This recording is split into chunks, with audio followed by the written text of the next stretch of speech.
좋아요, 구독. 그럼 이제 어제 우리 시장 안에서 좀 특징적으로 움직였던 섹터들 한번 이야기를 해보면 좋을 것 같은데요. 그동안 팀장님과 제가 가장 많이 나눴던 질문을 제가 생각을 해봤더니 AI 소프트웨어 쪽이 아닐까 싶습니다.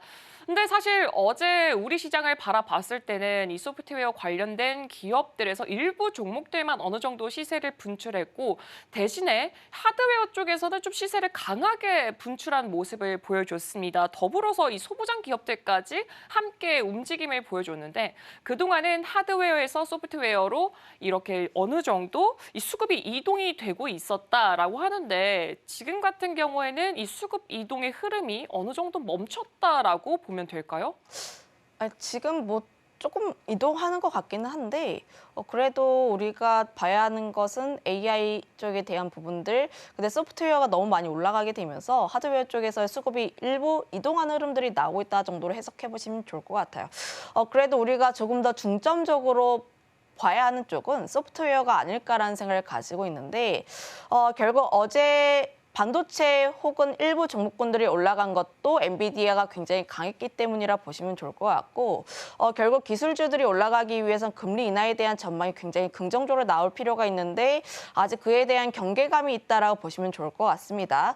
그래서 하드웨어 같은 경우에는 추가 상승에 대한 기대감이 상당히 높을 수가 있긴 하나 오늘 시장 같은 경우엔 수급적인 뒷받침이 나오는지는 조금 더 확인을 해볼 필요가 있지 않을까라는 생각을 가지고 있고요. 지금 야간 선물 지수 자체도 좀 긍정적인 모습들이 나와주고 있고 SK하이닉스나 혹은 삼성전자가 그래도 하방을 좀 지지하는 흐름들이 나와주고 있어서 긍정에 대한 내용을 드릴 수는 있을 것 같기는 한데 내가 여기서 좀 하드웨어 쪽으로 수급이 어느 정도 나왔다고 해서 적극적으로 담기에는 그래도 우리가 확인해야 되는 내용들은 상당히 많다라고 보시면 좋을 것 같아요. 그리고 소프트웨어 같은 경우를 보게 되었을 때 저는 이쪽에 대한 관심이 속도적인 측면에서 더 빠르지 않을까라는 생각을 가지고 있고요. 그 이유가 지금 CES 2025에 대한 내용들도 나와주고 있고 지금 결국 가장 중요한 것은 AI를 활용해서 수익화에 대한 부분들이 그동안 우려였는데 점점 실적 혹은 성과가 나오고 있는 상황들 그렇게 된다면 소프트웨어 쪽에 대한 기대감은 조금 더 나올 수밖에 없다라고 보시면 좋을 것 같고요. 그런데 전반적인 AI 소프트웨어 기업들이 움직이는 것이 아니라 이제 슬슬 일부 종목군들은 차익 매물이 나오고 있습니다. 그리고 견조하게 버티고 있는 쪽들 같은 경우에는 그래도 실적이 어느 정도 찍히고 있는 쪽이 아닐까라는 생각을 가지고 있어서 여전히 실적 위주의 종목군들로 접근하시는 게 맞다라는 의견을 계속 드리도록 하겠고요. 그리고 관심 있게 봐야 하는 게 의료 AI 쪽이라고 보시면 좋을 것 같은데 아직 의료 AI 같은 경우는 실적이 아직 찍히진 않습니다. 그런데 내년부터 흑자 전환에 대한 기대감이 좀 나와주고 있다라고 보시면 좋을 것 같고 루닛에 대한 루닛을 대장주로 삼고 만약에 내가 루닛 쪽에서의 접근이 좀 너무 올라서 부담스럽다 하시는 분들 같은 경우에는 전 후발주자 역시도 함께 관심 있게 봐야 하지 않을까라는 생각을 가지고 있는데 빅노라든지 딥노이드 같은 기업들 특히 딥노이드 같은 경우에는 내년 실적 흑자 전환에 대한 기대감까지 나와주고 있어서 지금 딥노이드가 조금 더 유효하지 않을까라는 생각들 그리고 21선 라인대에서 맞닿아 있는 부분들이 나와주고 있기 때문에 차트에 대한 부분들 역시도 좀 긍정적이지 않을까라는 생각도 가지고 있습니다. 네, 하드웨어, 소프트웨어 물론 둘 다 좋은 종목들이지만 그래도 소프트웨어 쪽에서 조금 더 무게감을 두고 대신에 여기서 실적 확인이 꼭 필요하다라는 점도 놓치지 않으셨으면 좋을 것 같습니다. 그렇다면 이제 AI 이야기를 나누게 된다면은 또 가장 또 빼놓을 수 없는 게 인프라 쪽이 아닐까 싶습니다. 변압기랑 전선 섹터 쪽에 그래도 이 수급이 며칠 동안 이어지는 걸 볼 수가 있는데 여기서 가장 큰 문제가 하루가 들어왔다, 하루는 또 나갔다, 왔다 갔다 좀 반복되는 흐름을 보여주고 있습니다. 지금 이게 변동성이 큰 시장 속에서 이렇게 인프라 쪽으로 우리가 좀 대피처로 삼아볼 수가 있을까요? 전선이나 변압기는 좀 충분히 대안처가 되지 않을까라는 생각을 가지고 있는데 결국 이들이 보여줄 수 있는 가장 중요한 것은 실적과 혹은 이제 앞으로의 가이던스라고 보시면 좋을 것 같습니다. 그동안 2020 2022년부터 움직였던 슈퍼 사이클에 대한 부분들이 아직도 끝나지 않았다라는 점들을 감안을 하면 여전히 관심 있게 봐야 하는 것은 맞다라고 보시면 좋을 것 같고요. 변압기에 대한 수출 데이터를 보게 되었을 때도 역시나 긍정적인 흐름들, 그리고 앞으로 AI 쪽에 대한 투자가 늘어나면 늘어날수록 데이터 센터 쪽에 대한 부분들, 특히 인프라에 대한 내용들까지 함께 부각될 수밖에 없는 흐름들이라서 지금 노이즈가 있다면 주가의 위치가 굉장히 높다라는 점 하나밖에 없지 않을까라는 생각을 가지고 있어요. 그만큼 지금 긍정에 대한 내용들이 굉장히 많은 상황이라고 보시면 좋을 것 같고, 멕시코 쪽에 대한 관세 부과 내용들이 나오고 있는데 지금 미국 쪽에서 수입하고 있는 초고압 변압기를 잘 살펴보시면 멕시코에 대한 비중이 상당히 높습니다. HD 현대일렉트릭이나 효성중공업 같은 경우 미국 쪽에 대한 공장이 있어서 이에 대한 부분을 열애로 치더라도 지금 멕시코를 관세를 부과하게 된다면 아무래도 그에 대한 반사 수혜를 우리나라 받을 수 있지 않을까라는 생각을 가지고 있고요. 그 이유가 멕시코를 통해서 들어가는 물량이 중국 쪽에서 사실 나오는 겁니다. 중국이 좀 이제 딱지를 떼고 멕시코 우회에서 들어가는 부분들이라서 결국 관세 전쟁에 있어서 변압기 같은 경우에 우위에 있을 수밖에 없고 우리나라만의 가격 경쟁력이 있기 때문에 거기에서 좀 계속 관심 있게 볼 필요가 있지 않을까라는 생각들. 다만 우리가 변압기를 보게 되었을 때 전반적인 변압기보다는 미국 쪽에 대한 수출 비중이 얼마만큼 있는지를 따져봐야 할 것 같은데 대표적으로 HD 현대일렉트릭, 효성중공업, 산일전기가 있습니다. 내가 좀 변동성적인 측면에서 노리고 싶다 하시는 분들은 산일전기가 조금 더 나을 것 같다. 최근 기관 쪽에 대한 매수세가 굉장히 강하게 들어와 주고 있고 신규 상장주라는 점을 감안을 하면 조금 더 변동성 있게 나올 수 있는 쪽은 산일전기라는 점 한번 체크해 보시면 좋을 것 같고, 내가 안정적으로 보고 싶다 하시는 분들은 여전히 HD 현대일렉트릭이 그래도 압도적인 1등 기업이기 때문에 이 기업 같은 경우 눌림이 나왔을 때마다 분할적인 매수 관점으로 대응을 해보시면 좋을 것 같고요.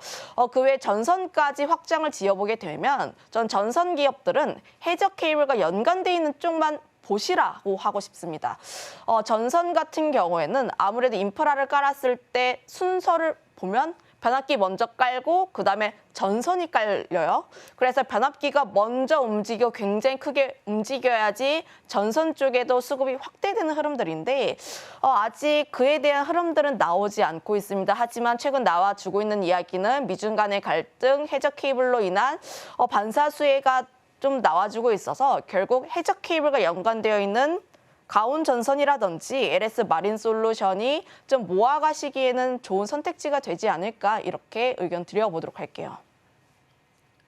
네, 일단 전선과 변압기 쪽에서 긍정적인 전망은 계속해서 유효하다라고 말씀 주셨습니다. 하지만 전선을 논할 때는 이 해저 케이블과 관련이 있는 종목들, 그 중에서도 LS 마린 솔루션과 가온 전선 이 두 종목을 탑픽으로 선정해 주셨습니다.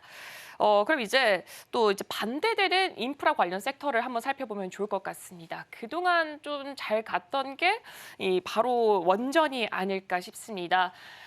근데 이제 윤석열 대통령이 계엄령을 선포를 하고 해제가 되는 등 이렇게 불확실성이 점점 더 커지고 있는 상황 안에서 이 원전 관련주들 정말 크게 하락세 보여줬습니다. 근데 사실 어제자에 봤더니 일부 종목군들은 그래도 반등하는 흐름을 보여주고 있더라고요. 외국인의 수급도 붙어주고 있고요. 그렇게 된다면 지금 시장은 기술적 반등으로 해석해 볼 수가 있을까요? 아니면은 아무래도 원전된 이 매력도가 워낙 높기 때문에 시장은 이 정치적 리스크를 배제하고 오직 매력도로 바라보고 있는 걸까요? 저는 이제 원전 쪽에 대한 매력이 상당히 크다라고 보면 되는데 다만 시간은 조금 걸릴 수가 있다라고 생각을 하고 있어요. 우리나라 원전 관련 종목군들이 올라간 이유는 크게 두 가지입니다. 첫 번째, 체코 수주를 받게 되면서 우리나라도 정말 원전 수출을 할 수 있다라는 기대감 첫 번째 하나. 두 번째 같은 경우에 글로벌적으로 원전에 대한 수요가 확대가 되면서 그에 따라 SMR 쪽에 대한 관심도가 올라갔다는 점 두 번째라고 보시면 좋을 것 같아요. 그런데 첫 번째 같은 경우에는 일부 훼손이 되고 있는 상황이라 보시면 좋을 것 같습니다. 아직 정치권에 있어서 어떻게 마무리가 될지 모르는 상황이기 때문에 일부 노이즈는 끼어 있을 수밖에 없다라고 보시면 좋을 것 같아요. 어제 BHI라든지 두산 에너빌리티가 그래도 좀 버텨주고 있는 모습 기업들이 나와주고 있기는 한데 다만 추가 하방은 조금 더 나올 수가 있다라고 생각을 하고 있습니다. 여기서 과연 지지를 해주는지 안 해주는지는 조금 더 지켜볼 필요가 있지 않을까라는 생각을 가지고 있는 게 지금 차트적인 부분에서 보면은 좀 중요한 라인대는 거의 다 이탈했다라고 보시면 좋을 것 같아요. 대표적인 기업이 두산 에너빌리티라고 보시면 좋을 것 같은데 차트를 한번 보면서 이야기를 하면 121선과 61선을 크게 이탈한 모습들, 그 아래 박스권 라인대가 18,000원 라인대인데 이 라인대를 과연 지지해주는지 여부는 우리가 조금 더 체크를 해볼 필요가 있지 않을까라는 생각을 가지고 있습니다. 어제 같은 경우에도 좀 응봉으로 좀 떨어진 부분들이 있기 때문에 과연 여기서 끝나는지는 조금 더 봐야 한다라고 보시면 좋을 것 같고 그에 대한 그 다음 대장주가 BHI라는 기업이에요. BHI 같은 경우도 바닥권 대비했을 때 굉장히 큰 폭의 상승세가 나왔던 기업인데 이 기업이 21선과 61선 이평선이 이격이 굉장히 크게 벌어져 있습니다. 근데 21선 아래로 하회를 한 상황들 지금 그 아래에 대한 매물대가 상당히 없다라고 보시면 좋을 것 같아서 그 하방은 지금 두산 에너빌리티보다 더 크게 열려 있다라고 보시면 좋을 것 같아요. 차트에 대한 부분을 보면은 라인대가 12,000원 라인대라고 보시면 좋을 것 같아서 지금 하방 같은 경우는 조금 더 열려 있다라고 보시면 좋을 것 같습니다. 그렇다고 내가 원전 관련 종목군들 안 볼 것이냐? 저는 그렇게 생각하지 않고 있고요. 결국 글로벌적으로 원전 쪽에 대한 관심은 유효할 수밖에 없는 상황들 그리고 데이터 센터 쪽에 대한 내용이 확대가 나오면 나올수록 원전에 대한 이슈는 다시 한번 부각될 수밖에 없다라고 보시면 좋을 것 같아서 저는 주요 지지선 라인대에서 다시 한번 바닥을 다지면 그때 분할 매수에 대한 관점이 조금 더 유효하지 않을까라는 생각을 가지고 있고요. 내가 그때 타이밍을 못 잡겠다 하시는 분들 같은 경우에는 내가 원전 쪽에 대해서 너무 관심이 많다 하시는 분들은 지금 내가 원전에 대해서 매수하고 싶은 분량의 5% 이하로만 먼저 정찰병으로 보내는 겁니다. 정찰병으로 먼저 보낸 다음에 그때 이후에 주가의 추이를 보고 다시 한번 물량을 많이 확대하는 기회로 삼아보시는 게 맞지 않을까 이렇게 이야기 드려보도록 할게요. 네, 그래도 원전 쪽에서는 계속해서 관심을 두는 편이 좋을 것 같다라고 말씀 주셨습니다. 일단 글로벌 빅테크 기업 쪽에서도 SMR에 관해서 계속해서 관심을 크게 두고 있다라는 소식도 전해드렸던 만큼 이 부분도 함께 체크해 보시면 좋을 것 같습니다. 그럼 이제는 좀 마지막 질문으로 그래도 우리 시장 안에서 수급이 좀 붙어졌던 그런 섹터 한번 살펴보도록 하겠습니다. 상반기를 주도했다라고 보면은 화장품, 음식료, 혹은 뭐 미용, 의료기기 이렇게 꼽아볼 수가 있을 것 같은데 일단 화장품 같은 경우에는 지금 연말까지 100억 달러를 지금 돌파할 것이다라는 긍정적인 전망 나오고 있고요. 어제도 기사를 봤더니 이 삼양식품이 무역에 있어서 굉장히 높은 수치를 달성을 하게 되면서 또 상도 받았다라는 소식까지 있었습니다. 앞으로 계속해서 좋은 전망이 현재 증권사에서도 찍히고 있는 상황입니다. 올해 지금 얼마 남지는 않았습니다만 그렇다면은 지금 이게 변동성이 심한 장세 속에서 그래도 담아볼 만한 섹터 그 안에 음식료라던가 화장품 좀 담아봐도 괜찮을까요? 좀 일부 종목군들에 대해서만 좀 긍정적이다라고 보시면 좋을 것 같은데 지금 뭐 화장품이라든지 음식료라든지 미용 의료기기 이쪽에 대한 언급이 좀 나와주고 있기는 한데 일부 종목군들만 움직이고 있습니다. 즉 수급이 원활하지 않아서 대장주만 먼저 움직인다라고 보시면 좋을 것 같아서 관련했을 때 주로만 접근하는 게 맞지 않을까라는 생각을 가지고 있고요. 결국 수출 데이터도 양호하고 4분기 실적 역시도 좀 긍정에 대한 내용들이 나와주고 있기는 하나 우리가 조금 더 세부적으로 볼 필요가 있다라고 보시면 좋을 것 같아요.